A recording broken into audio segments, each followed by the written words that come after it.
കോഴിക്കോട് NITക്ക് മുന്നിൽ വിദ്യാർത്ഥി പ്രതിഷേധം. NIT ക്യാമ്പസിൽ വിദ്യാർത്ഥികൾക്ക് രാത്രി നിയന്ത്രണം ഏർപ്പെടുത്തിനെതിരെയാണ് പ്രതിഷേധം. അധ്യാപകരെ വിദ്യാർത്ഥികൾ ഗേറ്റിന് മുന്നിൽ തടഞ്ഞു.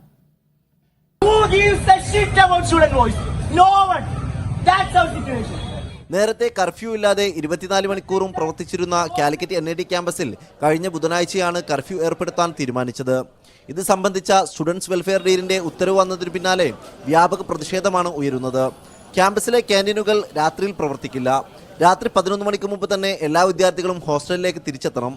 ഇത് ലംഘിക്കുന്നവർക്കെതിരെ സസ്പെൻഷൻ അടക്കമുള്ള നടപടികൾ സ്വീകരിക്കും. ഇതൊക്കെയാണ് ഉത്തരവിലുള്ളത്. ഇത് വിദ്യാർത്ഥികളുടെ സ്വാതന്ത്ര്യം തടയുന്ന തീരുമാനമാണെന്നും അംഗീകരിക്കാനാകില്ലെന്നും കാണിച്ചാണ് വിദ്യാർത്ഥികൾ പ്രതിഷേധിക്കുന്നത്. ഇന്ന് രാവിലെ ജോലിക്കെത്തിയ അധ്യാപകരെയും മറ്റു ജീവനക്കാരെയും ക്യാമ്പസിനകത്തേക്ക് വിദ്യാർത്ഥികൾ പ്രവേശിപ്പിച്ചില്ല. തീരുമാനം പിൻവലിക്കും വരെ പ്രതിഷേധം തുടരാനാണ് വിദ്യാർത്ഥികളുടെ തീരുമാനം. നിരന്തരമായി വിദ്യാർത്ഥി വിരുദ്ധ നിലപാടുകളുമായി NIT കാലിക്കറ്റ് അധികൃതർ മുന്നോട്ട് പോകുമ്പോഴാണ് വിദ്യാർത്ഥികളിൽ നിന്നും ശക്തമായ പ്രതിഷേധങ്ങൾ ഉണ്ടാകുന്നത്. ക്യാമറമാൻ ജയ്സൽ ബാബുവിനൊപ്പം സലാം മുഹമ്മദ്, മീഡിയ 1, കോഴിക്കോട്.